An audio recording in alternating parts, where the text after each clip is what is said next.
vamos a hablar de el sentido sacerdotal de Santa Teresa en un doble enfoque que viene a confluir, porque desde el enfoque de su propia persona y obra, vividos a nivel sacerdotal,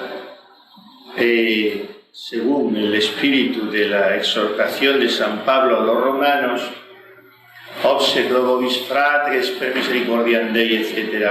Os exhorto por la misericordia de Dios a ofrecer vuestros cuerpos como una hostia viva, santa, agradable a Dios. Este es vuestro culto razonable. Y no os ajustéis a la mentalidad de este mundo, sino transformaos por la renovación de la mente, comprendiendo así lo que es justo y acepto a Dios, lo que es más perfecto.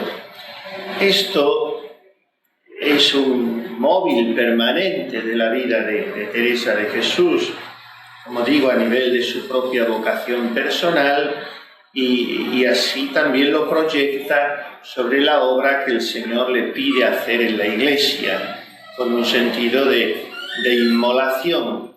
Pero ella, esta inmolación por la Iglesia, por las almas en unión con Cristo, víctima, no descubre desde el principio que deba estar tan directa y casi, no diré exclusivamente, pero tan fuerte y mayoritariamente enfocada al joánico proeis ego santifico me ipsum, y ella concibe su obra, entonces, su reforma, en beneficio de los sacerdotes.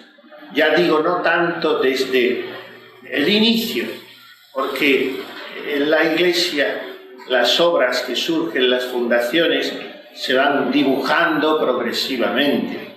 Es un poco sospechoso que surja una fundación con todos sus extremos milimétricamente prefijados de antemano.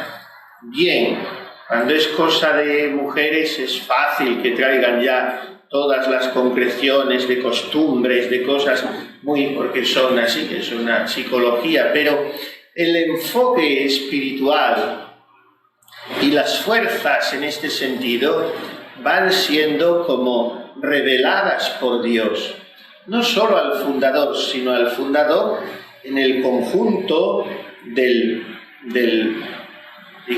subcuerpo eclesial, de la familia religiosa que está fundando. Y así le sucede a Teresa, con algo tan grande como el Carmen descalzo.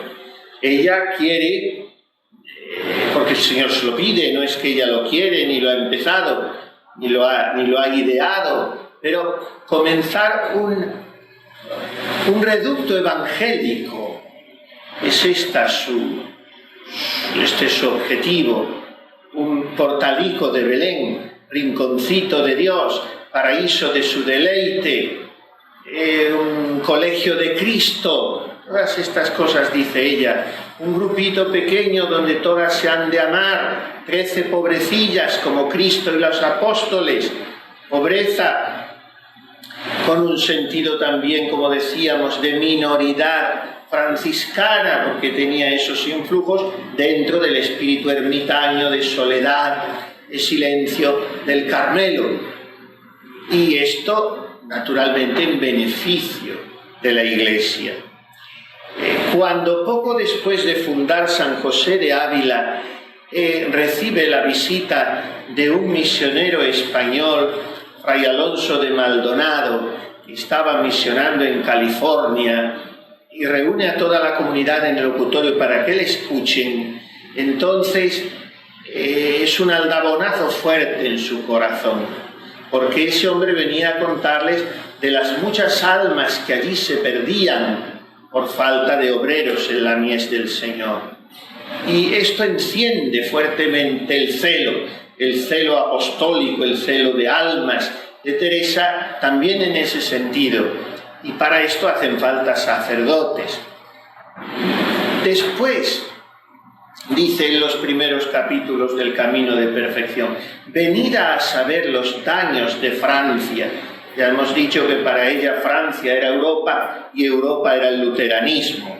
Y los daños de Francia eran los estragos que hacía esa desventurada seta, escribe ella secta, sin C, esa desventurada seta. Pues todo eso es una amalgama para ella que la hace que le duela a la Iglesia. Pero ella sostiene a la Iglesia invisiblemente, con su oración, su penitencia, hace que sus hijas la sostengan, pero la Iglesia necesita sacerdotes santos y necesita obreros evangélicos.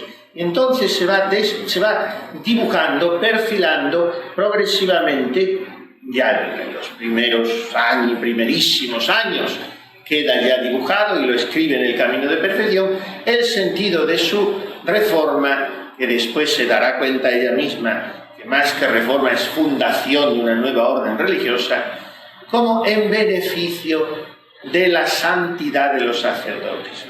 Y quizá no hay ninguna orden antigua que tenga este objetivo, este carisma tan fuerte y explícitamente subrayado. Modernamente sí, surgen congregaciones y órdenes beneméritas, y en este sentido quizás se lleva la palma las oblatas de Monseñor José María García La Higuera, pero es muy plausible todo esto, pero ese afán está ya consignado en la Reforma teresiana. Los factores, como digo, son muchos, pero aparte del celo, ayer celebrábamos el profeta Elías y el Carmelo está todo envuelto en esa música de fondo del celo de Elías, y tiene ese mote, la orden, celos zelatus sum pro Domino Deo exercitum, estoy abrasándome en celo por la gloria del Señor de los ejércitos. Bien, aparte de ese espíritu eliano del Carmelo, Teresa es hija de su tiempo y es hija de una iglesia que necesita de ese celo por la santidad de los sacerdotes. Teresa sabía que la crisis de su época era ante todo doctrinal. No perdamos de vista esto, porque nos viene muy bien a nosotros, hijos de la Iglesia del larguísimo posconcilio. Era una crisis doctrinal y consiguientemente pastoral. Estos dos campos no pueden ser deslindados, como ahora se trata de hacer desde diversos ámbitos en aras de una falsa misericordia. No se puede deslindar la pastoral cayendo en una casuística farisaica, separándola de lo doctrinal, porque entonces es un pastoreo que conducirá a las almas al abismo. Y esto ya lo ve Teresa en su tiempo. Los maestros a veces en su siglo disimulaban la verdad y los pastores no vigilaban el rebaño, sino que dejaban venir al lobo y confraternizaban con el enemigo. Ella se indignaba cuando advertía el poco amor que mostraban por Cristo sus presuntos seguidores. ¿De dónde vienen estas fuerzas contra vos y tanta cobardía contra el demonio?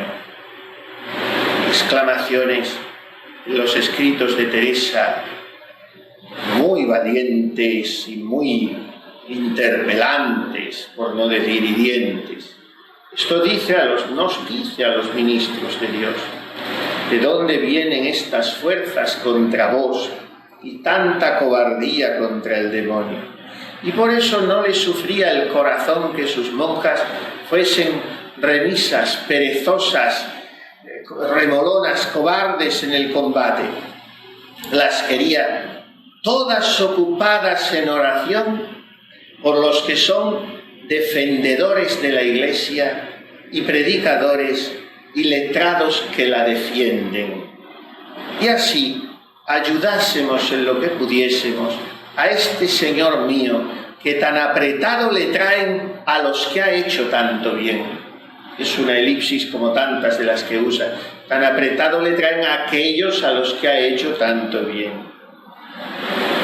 Desde el claustro, entonces, sus monjas deberán sostener a los que combaten en medio de los peligros del mundo. Todo esto está en el camino de perfección. Para estas dos cosas os pido yo procuréis ser tales que merezcamos alcanzarlas de Dios. La una, que haya muchos de los muy muchos letrados y religiosos que hay, que tengan las partes que son menester, como he dicho, para esto, y que si no están muy dispuestos y les falta alguna, los disponga el Señor, que más hará uno perfecto que muchos imperfectos. Y la otra, que después de puestos en esta pelea, que como digo no es pequeña batalla, sino grandísima, los tenga de su mano, para que sepan librarse de los peligros y atapar los oídos en este peligroso mar del canto de las sirenas. Y si en esto podemos algo con Dios, estando encerradas, peleamos por Él, y daré yo por muy bien empleados los trabajos que he pasado por hacer este rincón. O sea, dos objetivos muy enrevesadamente expuestos, pero son claros. Hay muchos religiosos, hay muchos letrados, bien, muchos, pues solamente de los sacerdotes que tienen grados académicos hay tantísimos, pero dice ella, nuestro objetivo es que de esos haya muchos que sean buenos. Hace poco leía yo una frase del tercer abecedario de Fray Francisco de Osuna. Dice, hay muchos que tienen muchas letras y cargados con ellas caminan a su muerte. Las teologías y los grados académicos. Pues esa es la primer objetivo, que de los letrados y religiosos, predicadores, ella entonces dice casi siempre religiosos, porque en su tiempo encontrar un cura diocesano con cierta preparación y espíritu apostólico notorio era mucho más difícil. Era el estado de perfección, eran los religiosos, y lo sigue siendo según Santo Tomás de Aquino. Otra cosa es después la concreción de la vida, pero en su tiempo quedaba muy claro. El estado de perfección era el de la vida religiosa, y en ella estaban la mayoría de los predicadores y teólogos que no estaban en el clero secular, que estaba muy desorganizado. Por eso un San Juan de Ávila llamaba la atención primero porque era maestro, el maestro Ávila. O sea, tenía grados académicos importantes, y después porque era un predicador imparable. Primer objetivo ese. Segundo objetivo, que a esos buenos que hemos conseguido con nuestra oración, el Señor nos los guarde para que los preserve de los peligros del mundo, porque ellos tienen que estar más expuestos que nosotros. Ella sabe cuán importante es que el que predica tenga buena doctrina para proclamar la verdad y denunciar el error, máxime en épocas de crisis. Y por eso fija su atención dentro del estado sacerdotal sobre los predicadores y teólogos. Sabe que la verdad ha de ser predicada a los que la ignoran, sostenida frente a los que la atacan, defendida contra los que pretenden derribarla por la fuerza. Y no pudiendo ella y sus monjas ser predicadores ni apologistas, comprende que su tarea en la Iglesia consiste en comunicar a estos luz y vigor mediante oraciones, ayunos y lágrimas, extendiendo así la fe católica. No cumplirán, por tanto, su vocación si no tienen cuidado particular de ayudar a los que batallan por la gloria de Dios y por la defensa y acrecentamiento de la Iglesia. Y por eso, hoy más que nunca, necesita la Iglesia y necesitamos los sacerdotes de los monasterios No me gusta decir contemplativos, que contemplativos hemos de ser todos, sino de los monasterios, de monjas claustrales, que siendo de clausura por el encerramiento y el ofrecimiento del cuerpo, son más, o deben ser más fácilmente contemplativas, porque representan en la Iglesia, como dijo San Juan Pablo II, en la vita consecrata, la ofrenda sacrificial de Cristo en la Eucaristía con su cuerpo. Quienes mejor hacen esto son las claustrales de la Iglesia. Desde los días de Teresa, el número y la malicia de los enemigos de Dios ha aumentado increíblemente, porque a los herejes de su tiempo, que eran fundamentalmente los luteranos, que además también han crecido muchísimo, porque ¿quién iba a decir? Hispanoamérica evangelizada por España, toda entera católica y hoy invadida de sectas de toda la haya, en fin, todas nacidas del tronco luterano. Pero no solo esto, que se ha propagado la herejía en sus más diversas manifestaciones y sobre todo que se ha desplegado por doquier la herejía de las herejías, la suma y el compendio de todas ellas, que es como llama San Pío X en la Pascendi al modernismo. El modernismo permea hoy casi todo, tantas universidades católicas, seminarios, enseñanzas. En último término lo que hacen es negar el sobrenatural. Pero no solo es esto, sino que se han agregado también los católicos que tratan de estar a la vez en la ciudad de Dios y en la ciudad del mundo, bajo la bandera de Jerusalén y la Babilonia.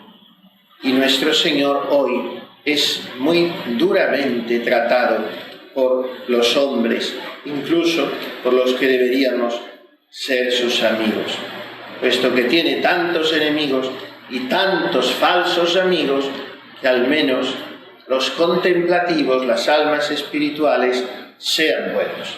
Y en este sentido quiere Teresa que sus monjas vivan en el recogimiento del monasterio, pero como esa vida escondida en Cristo las pone en especial comunión con la vida de la Iglesia, desea que estén al corriente de las pruebas y sufrimientos de quienes militan por la Iglesia, que les duela la Iglesia y las heridas de los guerreros de la Iglesia como en propia carne. Y sin eso les faltaría aquello que es lo principal para que el Señor nos juntó aquí. Ella se sabe miembro de una Iglesia que es la militante, no pertenece a la Iglesia estando en su estado de viadora en esta vida, a la Iglesia purgante ni triunfante, sino a la militante. Si hubiera vivido en el siglo XX, hubiera oído que hay un cuarto estadio de la Iglesia. El venerable Pío XII decía: no son tres los estados de la Iglesia: purgante, triunfante y militante, sino que además está la Iglesia durmiente, y a esa pertenece la mayoría de los católicos de hoy, decía ya en los años 50. Pero Teresa tiene este talante combativo, militarista, muy informada, como estamos viendo también en la compañía, y muy de una familia de hidalgos castellanos, en que el objetivo primordial es echarse a las armas, hacer las Américas. Muchos mueren aquí en batallas y ella les tiene por mártires, algunos de sus hermanos, porque han muerto en defensa de la fe católica, etc. Ella exhorta con frecuencia, como en aquella poesía: todos los que militáis debajo de esta bandera, ya no durmáis, no durmáis, porque no hay paz en la tierra. No se cansa de exhortar a sus hijas a esa guerra santa. Creed, hermanas, que los soldados de Cristo no ven la hora de pelear. Siempre estamos en guerra, y hasta haber victoria no ha de haber descuido. Estando encerradas peleamos por Él.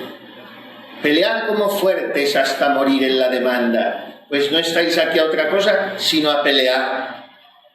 Este espíritu de lucha, naturalmente, no es fruto sino de la caridad. Mirad que mientras más peleares, más mostrarás el amor que tienes a tu Dios y más te gozarás con tu amado. La Santa concibe sus monasterios como castillitos de Dios en medio de la resistencia frente al espíritu del mundo. Viendo yo tan grandes males que fuerzas humanas no bastan a atajar este fuego, hame parecido que es menester, como cuando los enemigos en tiempo de guerra han corrido toda la tierra y viéndose el Señor de ella perdido, se recoge a una ciudad que hace muy bien fortalecer y desde allí acaece algunas veces dar en los contrarios y ser tales los que están en el castillo, como es gente escogida, que pueden más ellos a solas que con muchos soldados, si eran cobardes, perdieron. Y muchas veces se gana de esta manera la victoria. El que lleva la bandera, para ella el alma contemplativa, el alma eclesial, no se puede defender y por eso, aunque la hagan pedazos, no la ha de dejar de las manos. Así los contemplativos han de llevar levantada la bandera de la humildad y sufrir cuantos golpes les dieren sin dar ninguno, porque su oficio es padecer como Cristo, llevar en alto la cruz. No dejarla de las manos por peligros en que se vean, ni que vean en él flaqueza en padecer. Para eso le dan tan honroso oficio. Mire lo que hace, porque si él deja la bandera, perderse ha la batalla. Hoy el mundo, y a veces dentro de ciertos sectores de la Iglesia, se proclama un pacifismo hipócrita, y frente a él se yergue esta figura combativa, militante de Teresa, porque rehusar tener enemigos significa renunciar a Cristo, que nos ha dicho: si a mí me persiguieron, también a vosotros os perseguirán. No puede ser el discípulo mayor que su maestro. Si el mundo os odia, sabed que primero me odió a mí. Ay, si todo el mundo habla bien de vosotros. Lo mismo hicieron con los falsos profetas. Bien, todo esto es un poco introductorio para bajar un poco a ejemplos concretos de qué tipo de abanderados, de defensores de la Iglesia quiere Teresa. Y que sirve tanto para nuestro tiempo, como decimos. Hoy querría ella ver en la Iglesia hombres así, como los que está describiendo, sacerdotes así. Y para eso quiere que sus monjas sean nada pusilánimes, no nada mujeres, sino tan recias que pongan espanto a los hombres. Oh hermanas mías en Cristo, ayudadme a suplicar esto. Para esto os juntó aquí el Señor. Este es vuestro llamamiento. Estos han de ser vuestros negocios, estos vuestros deseos, aquí vuestras lágrimas, estas vuestras peticiones.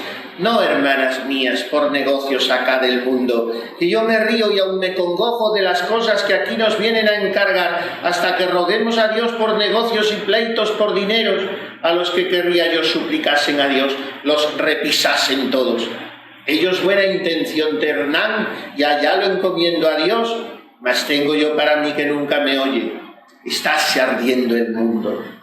Quieren tornar a sentenciar a Cristo, como dicen, pues le levantan 1000 testimonios y quieren poner su iglesia por el suelo. Y hemos de gastar tiempo en cosas que por ventura, si Dios se las diese, tendríamos un alma menos en el cielo. No, hermanas mías, no es tiempo de tratar con Dios negocios de poca importancia.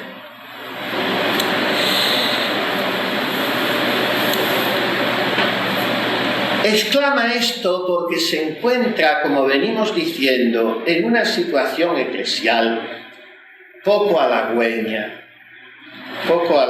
A nosotros nos parece la nuestra muy difícil, lo es. quizá de las más que haya tenido la Iglesia en su tiempo, pero es que no ha tenido ninguna fácil tampoco. Lo que pasa es que los problemas internos, la división interna, la falta de fe interna y la apostasía interna quizá nunca ha sido tan palmaria como es hoy. Pero el momento de Teresa era muy difícil. Ella tuvo que sufrir el estado nada halagüeño del clero de su tiempo. Y vamos a aterrizar en esto. Primero como simple monja y después como fundadora, tuvo que tratar con sacerdotes de toda índole. Conoció nuncios, arzobispos, obispos, gobernadores eclesiásticos, ahora decimos administradores apostólicos o diocesanos, canónigos, teólogos de nombradía, frailes de gran predicamento, superiores o súbditos, y una multitud de clérigos anónimos, más o menos virtuosos y letrados. A todos los miró siempre con espíritu de fe, como ministros de Dios y dispensadores de sus misterios, con profundo espíritu, como digo, visión sobrenatural en su configuración ontológica con Jesucristo, convencida en cada caso, por peregrino que fuera, de la coyuntural gracia de estado del sujeto. Por tanto, con todos se condujo siempre con una actitud de obediencia que a nuestro tiempo sacralizador a ultranza del diálogo parecería exagerada y hasta contraproducente. Y sin embargo, en Teresa produjo mucho esta actitud de obediencia y de sumisión. Y sobre todo, ante todos los sacerdotes, experimentó el deseo ardiente de su santificación. Esto lo han heredado las carmelitas como tantas otras cosas y después de 4 siglos y medio mantienen tal cual han heredado de su Santa Madre. Yo cuando me encuentro con una carmelita, todas las religiosas, si son buenas religiosas, pues manifiestan una veneración evidente al sacerdote, independientemente del que sea. Como esto es también el termómetro de la fe de los pueblos, la veneración al estado sacerdotal. Pero las religiosas todas. En España, hasta hace pocos años, se besaba la mano del sacerdote.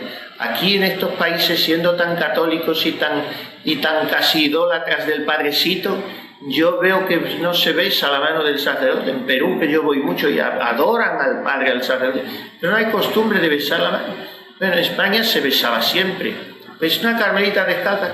Para besar la mano del sacerdote, las pocas veces que suele suceder, pues cuando está fuera de clausura o tú entras dentro, se arrodilla primero, de rodillas besa la mano del sacerdote. Quiero decir, hay una visión de fe extraordinaria. Pero esto no es falta de realismo, esto no es un idealismo fantástico o un buenismo acrítico.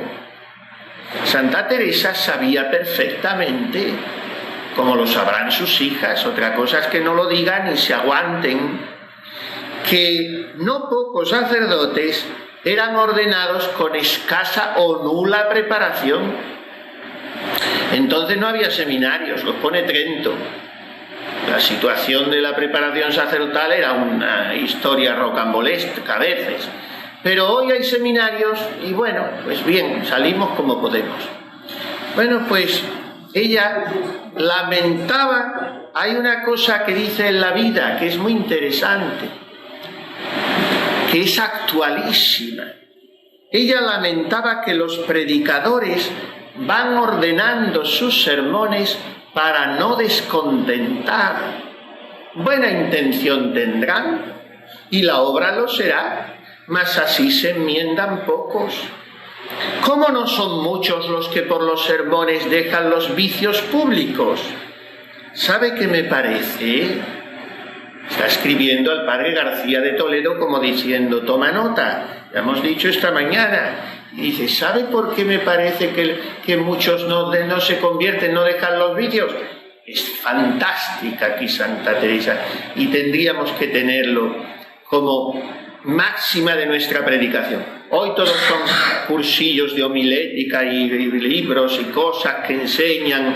Yo no he visto ningún curso, ni ningún manual, ni ninguna cosa de predicación, que hoy está lamentabilísima la predicación sagrada, no solo por el contenido, sino porque ni siquiera la forma se cuida, y debe tener un envoltorio de cierta elegancia, y esto la gente lo agradece. Pero en todas esas cosas que enseñan, dizque enseñan a predicar, yo no he visto en ninguna que se empiece diciendo, antes de ponerse a preparar el sermón, 1 hora de sagrario. 1 hora. De eso no se parte. Partimos de presupuestos naturalistas, y claro, así nos luce el pelo. Dice ella, ¿sabe por qué son pocos los que no son muchos los que por los sermones dejan los vicios públicos? ¿Sabe qué me parece? Porque tienen mucho seso los que los predican. Mucho seso. Todo es prudencia carnal, todo razonable, todo buenismo, todo políticamente correcto. No están sin Él, no están sin seso, con gran fuego de amor de Dios, como lo estaban los apóstoles. Y así calienta poco esta llama. No digo yo sea tanta como ellos tenían, como los apóstoles, más querría que fuese más de lo que veo.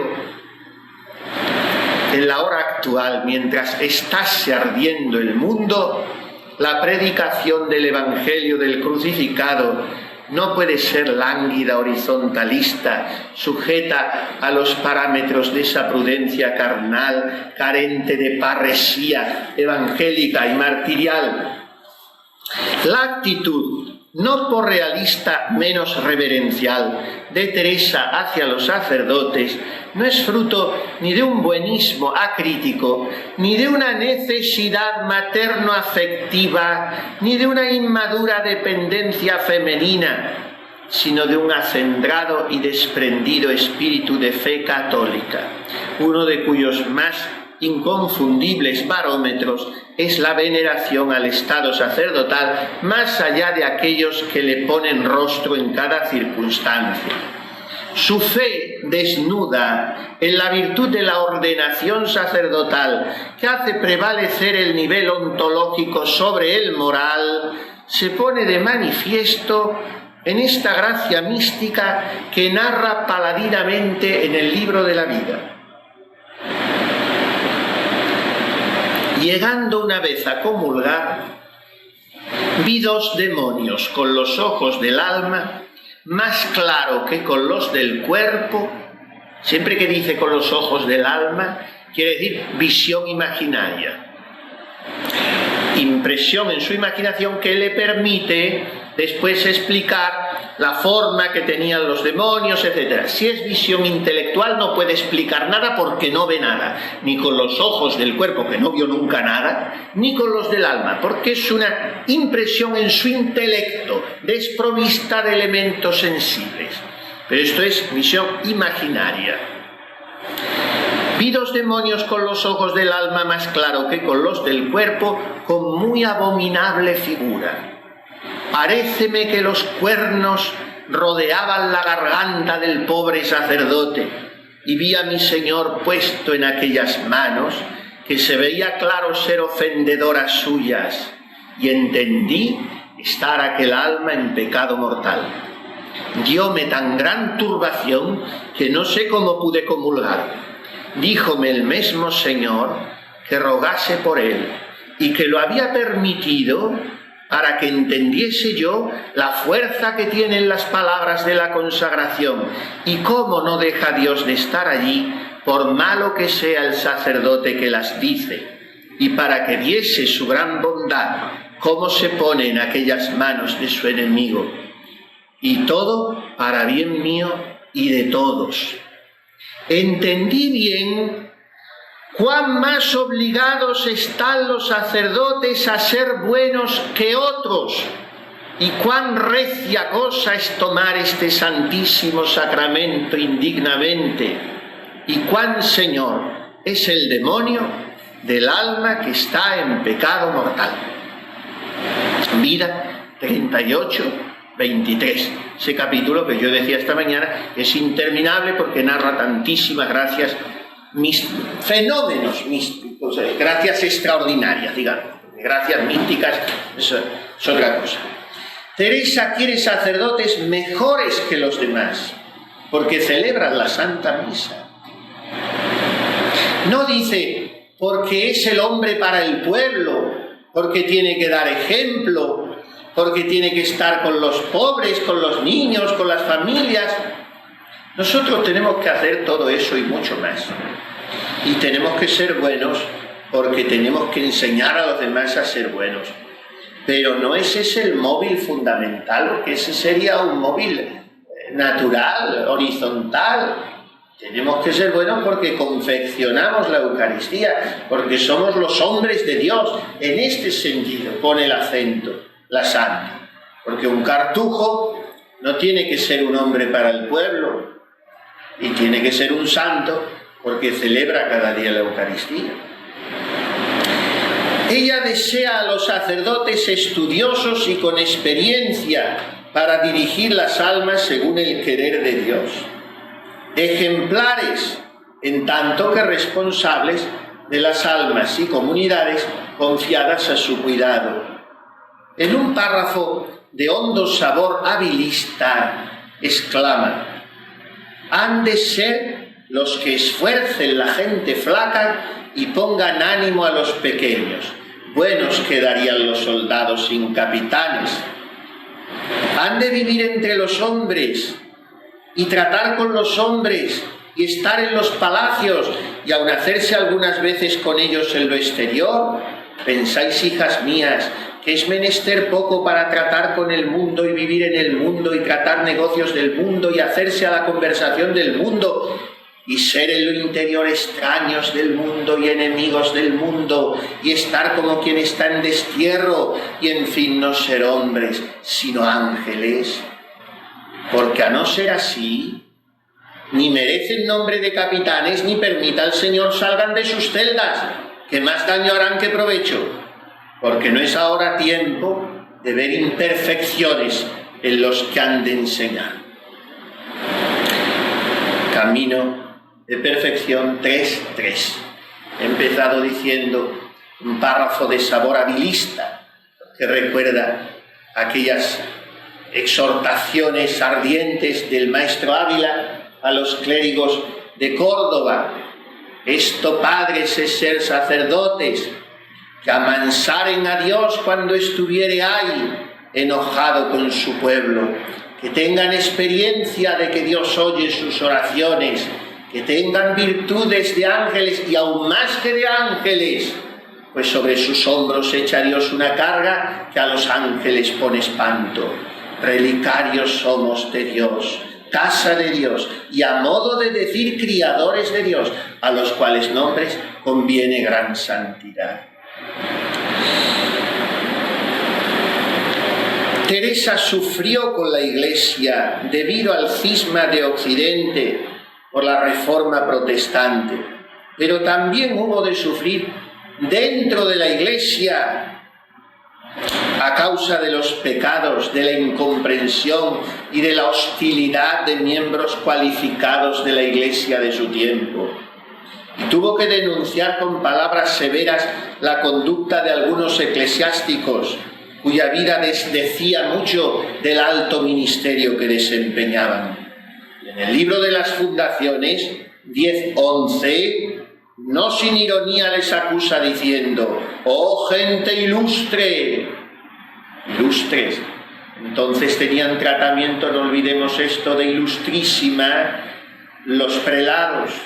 Los obispos eran ilustrísimas. Pío IX igualó todo hasta finales, mediados ya últimos del siglo XIX. No se determinó que los obispos fueran excelencia, excelentísimo, que está por encima de ilustrísimo. Quedó el ilustrísimo para los deanes de las catedrales, para algunas dignidades, y el muy ilustre en general para los canónigos está por debajo. Pero y también Pío IX unificó el vestido, que cada uno andaba de su libreta, hábito piano, Y no lo dice nadie, ni lo sabe nadie. Piano, pero no es plano, del italiano plano, no es hábito piano de Pío IX, porque es el que unifica, uniforma, nunca mejor dicho, el uniforme de los obispos. Bueno, pues también es el que dice que sean todos excelentísimo y reverendísimo Señor. Pero antes eran ilustrísimos. Y entonces cuando Santa Teresa dice en fundaciones, ¡oh gente ilustre! No perdamos de vista que usa un epíteto muy concretamente traído y está señalando con el dedo sin señalar a esos jerarcas que bueno, pues hay que espabilarlos.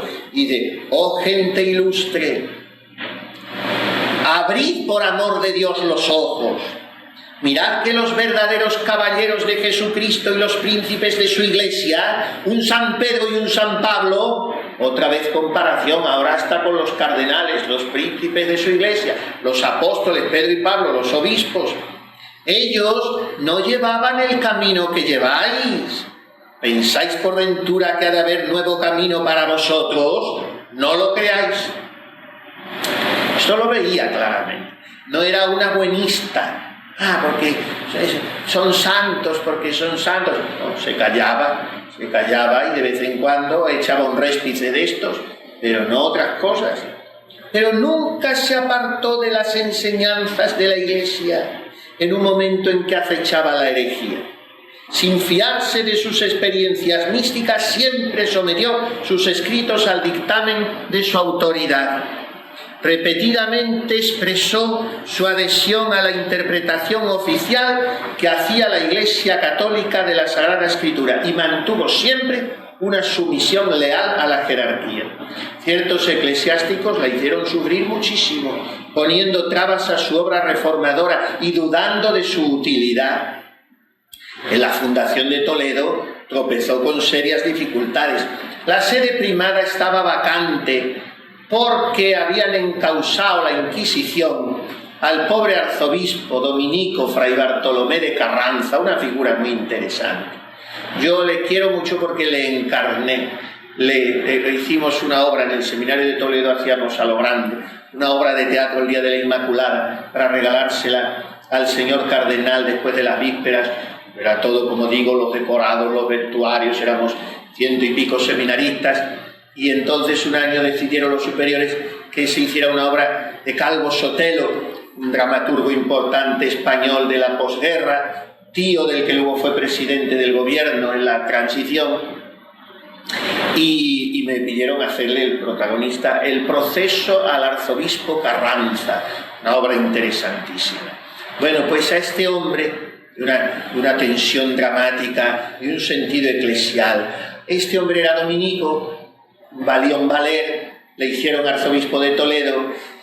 Seguramente era víctima de las envidias frailunas de Melchor Cano, que valía mucho y quería la sede primada, pero se tuvo que conformar con la de Canarias, y como Dios castiga sin piedra ni palo, se murió sin ceñir la mitra, murió preconizado. Pero en fin, ahí había unas envidiejas.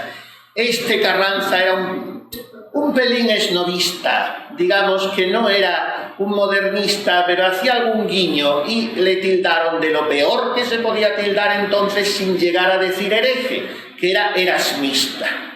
Y era ese coqueteo con esa nueva impostación. Escribió un catecismo, ese catecismo pues era como muy, diríamos hoy, como muy pastoralista. Hoy no lo admitirían ni los sotanosaurios, el catecismo de Carranza, pero en fin, hay que tener en cuenta la deriva de los tiempos. Y entonces le fueron a por él, se le hizo un proceso, yo creo que bastante inicuo. Hay un historiador que tiene esto muy bien investigado, ha muerto ya un sacerdote español, José Ignacio Tellechea Irígoras. Bueno, todo esto es para decir que Carranza estaba en la cárcel en el Castel de Sant'Angelo en Roma y Toledo estuvo más de 20 años vacante. Ya está, que me voy, pero lo cerro de Úbeda. Pero son notas a pie de página históricas que está bien, se distrae un poco, nos entretenemos. Bueno, total, que Toledo estaba en manos de un gobernador eclesiástico, que como he dicho es lo que hoy equivale Entonces era gobernador eclesiástico o vicario capitular, se decía, porque lo elegía el cabildo. En Roma o el nuncio lo confirmaba, eso ha durado hasta el nuevo código. Pero ahora se dice administrador apostólico si viene impuesto de Roma, o administrador diocesano si lo vota el colegio de consultores. También lo confirma Roma. Bueno, era el obispo en funciones sin ser obispo. Don Gómez Tello Girón, un canónigo de la Catedral de Toledo, muy empenachado, como han sido siempre los canónigos de Toledo, que pago en Toledo. Total. Entonces las santas se las tiene que haber con él. No le daban licencia para fundar ni a la de 3, porque era, en fin, no me voy a meter en el problema. Tenía que darle sepultura a uno que no era de pura sangre y no la dejaban, en fin. Y tenía sus monjas metidas en una casumba en la calle Santo Tomé, más pobres que las ratas, no podían acabar de fundar. Total, que un día y otro, y un mes y otro, y ellas metidas en casa de doña Luisa de la Cerda, que era su posada en Toledo. Pero aquello no podía prolongarse. Y dice ella, no sabía qué me hacer, porque no había venido otra cosa, y veía que había de ser mucha nota irme sin fundar. Y entonces ya dice, hasta aquí llegó el agua. Le había mandado muchos recados, muchas cartas, pero dice, me plantifico con el gobernador eclesiástico y le digo que no puedo aguantar más, y decide entrevistarse con él. Se va a una iglesia, dice ella. Algunos interpretan que la catedral, pero ella dice a una iglesia. Y dice, es fantástica la narración del capítulo 15 del libro de las fundaciones. Como me vi con él, díjele que era recia cosa que hubiese mujeres que querían vivir en tanto rigor y perfección y encerramiento, y que los que no pasaban nada de esto, sino que se estaban en regalos, quisiesen estorbar obras de tanto servicio de nuestro Señor. Estas y otras hartas cosas le dije con una determinación grande que me daba el Señor, de manera que le movió el corazón, que antes que me quitase de con él, me dio la licencia. Está toda Teresa de Jesús aquí. Equivale al cardenal primado de España este hombre. Ella se pone todas las ínfulas por montera y va a decirle, bueno, bien está que vuestra ilustrísima sea un bon vivant, pero déjeme a mí que haga penitencia y que me entregue por la iglesia para que usted se convierta. Bien. En Burgos también encontró la negativa del arzobispo, y eso que era medio primo lejano suyo, don Cristóbal Vela. Hubo dos Cristóbales que fueron terribles. El de Sevilla, que también le hizo pasar muy mal y no la dejaba fundar, pero al final acabó todo como una bonita historia de amor, porque el día de la fundación se pinchó de rodillas en el santo suelo en la calle a pedirle la bendición a la Madre Teresa. El arzobispo, don Cristóbal de Rojas y Sandoval, que lo había sido antes de Córdoba y antes de Badajoz. Pues este otro, don Cristóbal Vela, era medio primo suyo y estaba en Burgos y le había dicho, venga a fundar, que aquí estaremos muy bien, que encontrará todo muy bien. En fin, cosas de... bueno, cosas. Y ella le hizo caso. Y claro, en el pecado llevó la penitencia. Total, que se zampó a Burgos con unos caminos espantosos. El viaje a Burgos la terminó, pobrecita mía, de desencuadernar. Con aquellos fríos espantosos, llegó allí, se desbordó el Arlanzón. Bueno, la historia esa ahí la tiene en el libro de las fundaciones. Y entonces un día ya ella se decide que tiene que ir a hablar al arzobispo, porque pasan los meses, había llegado a Burgos y todas las promesas eran falsas, no la dejaba fundar, y entonces pone a sus monjas a tomar disciplina, supongo que por turnos, que no sería todas a la vez todo el tiempo de la entrevista, pero va al obispo y al arzobispo y dice, mire vuestra ilustrísima, que mis monjas se están disciplinando, y dijo él, por mí como si se desuellan, que sigan, que no voy a dar la licencia. Y bueno, pues total, que dice ella allí que no me dejaba fundar, dice, y me decía que me volviera, es simpaticísima, está en Fundaciones 31, ya casi al final, dice, y me decía que me volviera a Ávila por donde había venido, y escribe en la fundación y dice, pues bonitos estaban los caminos para volverme yo con lo que había sufrido. Total, que se queda allí y se enfrenta con el arzobispo. Bien, vamos a terminar en realidad, que es lo que más me interesa subrayar. Algunos curas de la vida de la santa, algunos curas. Uno de los primeros al que nombran su vida es el legendario cura de Becedas, donde fue muy enferma a sus 23 años, por ver si la recomponía una curandera que terminó de averiarla. Y ella le envuelve a este cura, aun después de muerto, en el caritativo manto de la discreción. Una persona de la Iglesia que residía en aquel lugar a donde me fui a curar. Fue su primera conquista espiritual. Antes de hablar de ello, en el capítulo 5 de su vida, Teresa aprovecha para hacer uno de sus primeros alegatos a favor de la formación de los clérigos. Ella, a quien tan caro le habían costado unos medio letrados espantadizos, este de Becedas, dice ella benévola. Yo creo que quizá el amor, la ternura de ver que se había convertido le hace ser excesivamente benévola. Dice, este tenía letras, aunque no muchas. Es que había muchísimos curas que no tenían ninguna, que sabían estrictamente leer para decirlo de la misa. Este tenía letras, aunque no muchas. Yo comencéme a confesar con él que siempre fui amiga de letras, aunque gran daño hicieron a mi alma confesores medio letrados, porque no los tenía de tan buenas letras como quisiera. He visto por experiencia que es mejor, siendo virtuosos y de santas costumbres, no tener ningunas, porque ni ellos se fían de sí sin preguntar a quien las tenga buenas, ni yo me fiara, y buen letrado nunca me engañó. Estos otros tampoco me debían de querer engañar, sino que no sabían más. Yo pensaba que sí, y que no era obligada a más de creerlos, como era cosa ancha lo que me decían y de más libertad, que si fuera apretada yo soy tan ruin que buscar a otros. Lo que era pecado venial, decíanme que no era ninguno. Lo que era gravísimo mortal, que era venial. Esto me hizo tanto daño, que no es mucho, lo diga aquí, para aviso de otras. O sea, la tesis teresiana es clara. Los sacerdotes que ella quiere son que tengan ciencia, experiencia y virtud. Pero si no pueden tener las tres cosas porque encontrarlos completos es muy difícil, que tengan por lo menos ciencia y experiencia, aunque no tengan la virtud. Y si no pueden tener las dos, que tengan por lo menos ciencia. Y entre letrado y santo prefiere al letrado, porque el santo puede hacer santas tonterías y el letrado no. Aunque no sea santo, no las hará, porque tiene letras. Y entre uno que tenga pocas letras o medias y otro que no tenga ningunas, prefiere al que no tenga ninguna, porque irá a consultar, no se fiará de sí. Pero el que cree que sabe y puede, tira para adelante. Y andamos como elefante en cacharrería. Esta es el retrato que ella quiere del cura. Bueno, pues aquí, entrando en materia, ella nos da tácitamente, y es precioso y nos puede servir mucho. Estamos en tiempo en que hay que ayudar mucho a los sacerdotes, mucho. Y ustedes seguramente están llamados a dar retiros, ejercicios, cosas, ayuda a confesar a sacerdotes. Y yo agradezco mucho al Señor que me dé oportunidad de hacer esto sin yo merecerlo ni ser nadie para hablar a nadie ni nada, pero el Señor escribe con la pata de la mesa.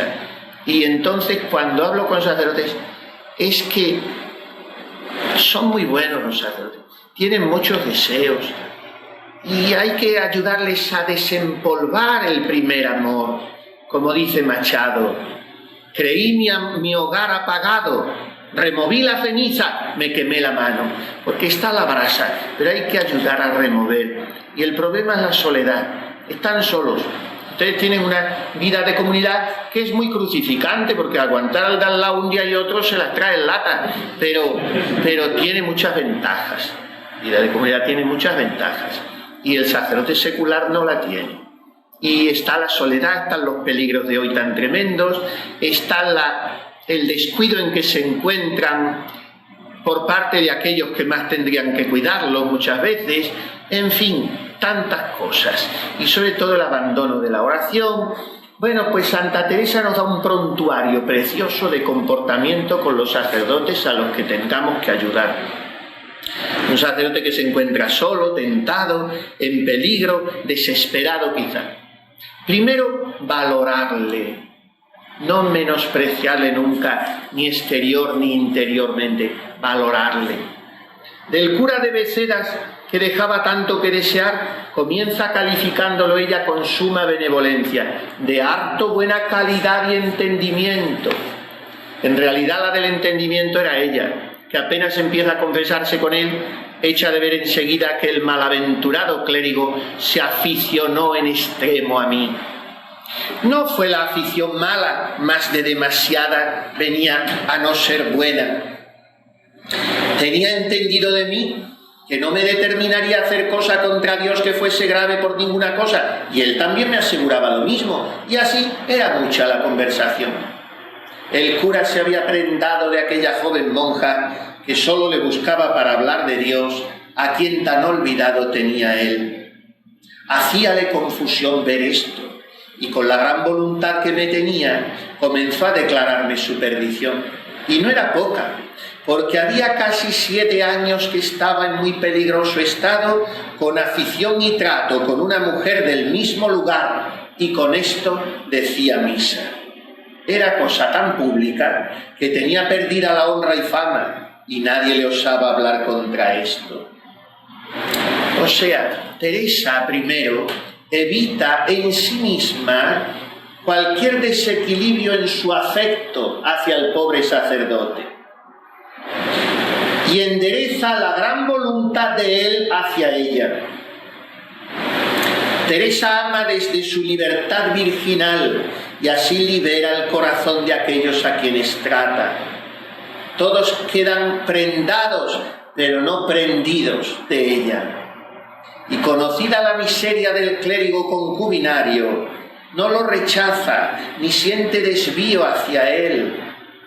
Muy al contrario, dice una cosa que sería muy difícil que dijera una monja del siglo XXI.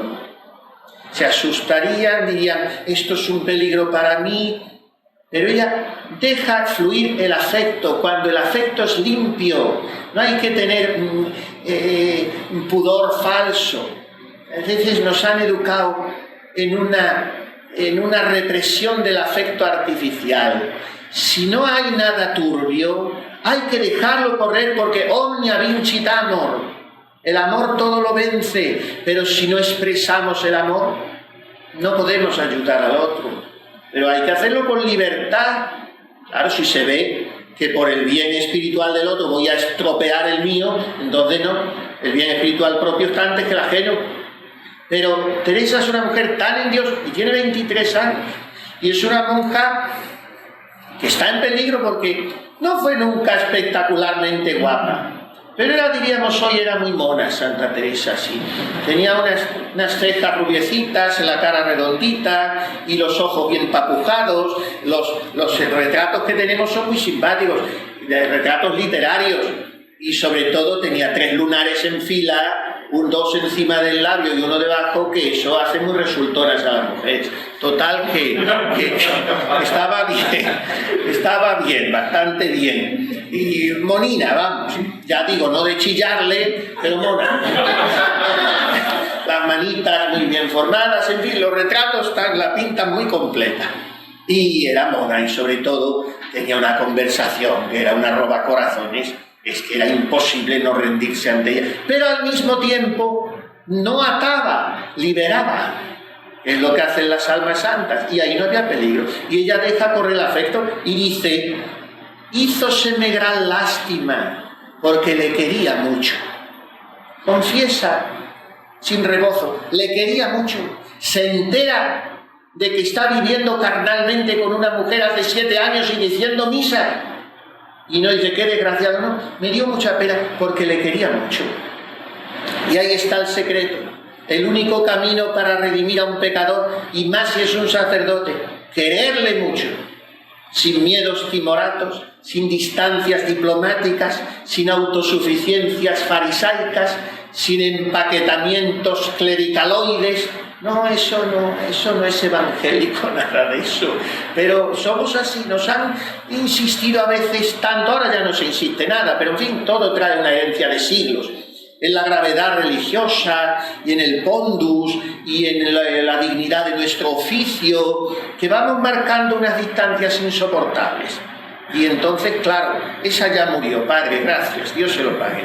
Sí, ya eso murió. Total, que bueno, le quería mucho y enseguida viene por su parte la sutil y oportuna indagación, no por curiosidad malsana, femenina, o para tener tema de murmuración con capa de amor a la Iglesia, sino para salvar un hermano en Cristo. Procuré saber e informarme más de personas de su casa. Supe más la perdición que no le contarían. Santa Teresa oyó horrores. Siendo una monja de clausura, lo veremos un poco después, me voy a alargar un poquito, pero lo siento por... No lo siento, me alegro por ustedes. Sí, me alegro, lo siento por mí. Pero bueno, pues tuvo que oír cosas que siendo una monja de clausura, yo digo, ¿cómo sería esta mujer? ¿Qué confianza no infundiría? ¿Cómo escucharía? Que yo pienso... En una monja de clausura de hoy no escucharía las cosas que ella escuchó, porque lo vamos a ver después, y lo pasa así como gato sobre ascuas, pero ¿qué no le diría? Supe más la perdición y vi que el pobre no tenía tanta culpa, porque la desventurada de la mujer le tenía puestos hechizos en un idolillo de cobre que le había rogado le trajese por amor de ella al cuello, y nadie había sido poderoso de podérsele quitar. Total, sería muy largo leerlo todo. Que le arrancó el idolillo. Ella dice, yo en esto de hechizos nunca he creído determinadamente, pero la cosa es que ella le tenía hechizado. Le arrancó el idolillo y comenzó como quien despierta de un gran sueño a irse acordando de todo lo que había hecho aquellos años, y espantándose de sí, doliéndose de su perdición, vino a comenzar a aborrecerla. Nuestra Señora le debía ayudar mucho, que era muy devoto de su Concepción. En fin, dejó del todo de verla y no se hartaba de dar gracias a Dios por haberle dado luz. Al cabo de un año en punto, desde el primer día que yo le vi, murió, y había estado muy en servicio de Dios. ¿Pero por qué le dio el idolillo? Dice un poco más arriba. Dice, comencé a mostrarle más amor, tanto más supo la podredumbre moral en que él estaba. ¿Cómo nos enseña esta mujer? ¿Qué sentido común, qué humanidad, qué cercanía, qué corazón? Comencé a mostrarle más amor. Tratábale muy ordinario de Dios, pero dice, no me parece que esto era lo principal, sino que me quería mucho. Y gracias a que me quería mucho, pude conseguir lo que conseguí. Pero le quería porque ella no se retiró puritanamente. Bien, tras la exculpación, el pobre no tenía tanta culpa. Viene el aviso de que se guarden los hombres de mujeres que este trato quieren tener, y la perseverancia en la demostración de un cariño tan sincero como limpio, desinteresado y sobrenatural. Teresa no se blinda, no teme ser amada, porque sabe que ese es el medio para conseguir el fin. Y por eso es tan abierta a la amistad, tan conversable, tan espontánea, tan natural, tan desinhibida. Ama y se deja amar, sin posesividades egoístas, para poner y dejarse poner en la verdad. Todo es mejorable, no hay nada químicamente puro, dice ella. Aquella afición grande que me tenía, nunca entendí ser mala, aunque pudiera ser con más puridad. Si ella no encauza la cosa, termina mal, pero se trata de las cautelas para vivir la castidad. Bien, ese cura sacrílego murió bien con Dios, ayudado por dos mujeres, Teresa y María, de la que era tan devoto. Terminemos, porque también ayudó a recobrar la buena conducta a otro sacerdote envuelto en una situación moral gravísima, sobre la cual se ha especulado hasta el punto de identificarla con el pecado solitario o hasta con el vicio nefando. Esto lo cuenta ella. Lo cuenta muy discretamente, claro. no dice el pecado, pero esta narración, que no recuerdo ahora porque olvidé ponerlo aquí, de dónde está en el libro de la vida, desde luego, es tremenda.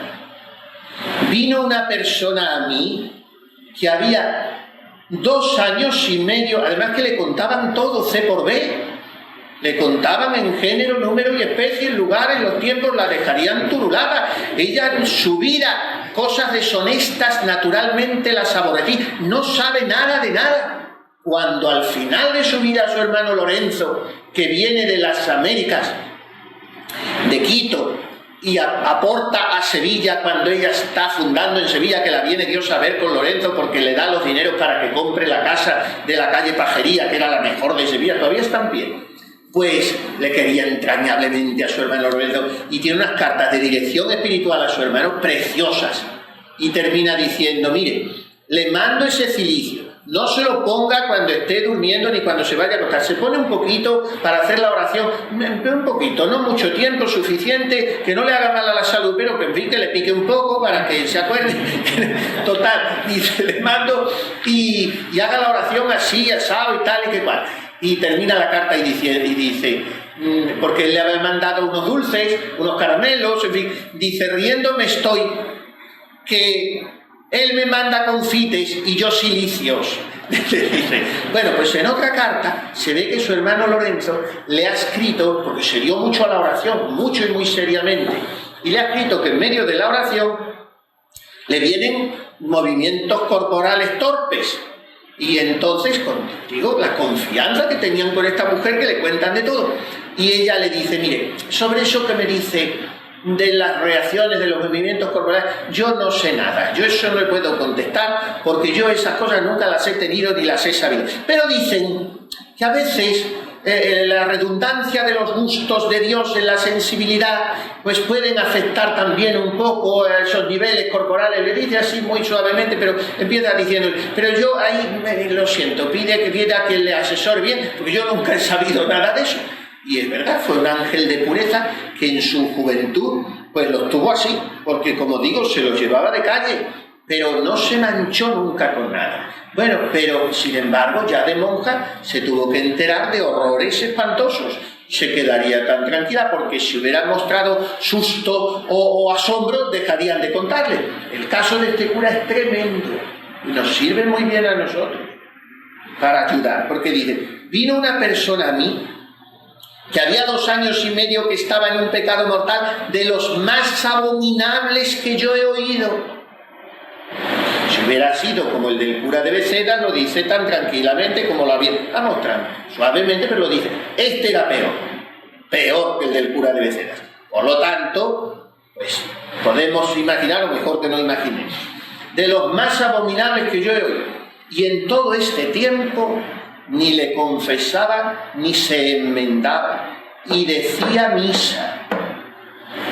Y aunque confesaba a otros, decía que cómo le había de confesar cosa tan fea, y tenía gran deseo de salir de él y no se podía valer.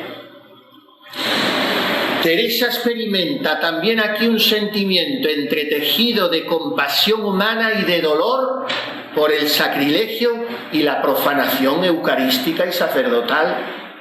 Ora, escucha las confidencias humildes, a fin de cuentas, del sacerdote, que es un sacerdote que hace un acto de humildad, y lo que no se atreve a decirle a un hermano sacerdote en confesión, va y se lo zampa a la monja. Y además era un sacerdote que tenía cierta consideración eclesiástica, como vamos a ver. Le escucha por la doble reja del locutorio, sin mostrar mudanza de semblante, aunque por dentro se quedaría frita, y le anima sin escandalizarse, y calla, siempre calla el nombre. Y en el colmo de una caridad que bien podríamos llamar sacerdotal, y termino por donde he empezado, sacerdotal como Cristo en Getsemaní pide y obtiene de Dios, sufrir vicariamente, tomando sobre sí el pecado de aquel sacerdote. Hízome gran lástima. y ver que se ofendía a Dios de tal manera, me dio mucha pena. Prometíle de suplicar mucho a Dios le remediase y hacer que otras personas lo hiciesen. Y es así que a la primera se confesó que quiso Dios hacer con esta alma esta misericordia, y yo, aunque miserable, hacía lo que podía con harto cuidado. Escribióme que estaba ya con tanta mejoría que había días que no caía en ese pecado, mas que era tan grande el tormento que le daba la tentación que parecía estaba en el infierno, según lo que parecía, que lo encomendase a Dios. Que claro, son así las conversiones. No es que el cura se confesase y aquello fuera la purga de Benito y se acabara para siempre el problema. El problema estaba, porque era un problema muy arraigado, de orden pues psicológico, afectivo, físico y de todo junto. Y la gracia no destruye la naturaleza, y es un proceso. Ya habíamos logrado lo principal, se había confesado, había dado el puntapié al demonio, había evitado seguir celebrando misas sacrílegas, pero esto era un proceso, y la santa lo sabe. Tan grande el tormento de la tentación que le parecía estar en el infierno. Yo lo torné a encomendar, esa deliciosamente humilde, la santa, yo lo torné a encomendar a mis hermanas, por cuyas oraciones debía el Señor hacerme esta merced, que lo tomaron muy a pechos. Era persona, y de aquí se colige que debía ser un pececito gordo, era persona que no podía nadie atinar quién era. Yo supliqué a su majestad se aplacasen aquellos tormentos y tentaciones y se viniesen aquellos demonios a atormentarme a mí, con que yo no ofendiese en nada al Señor. Es así que pasé un mes de grandísimos tormentos.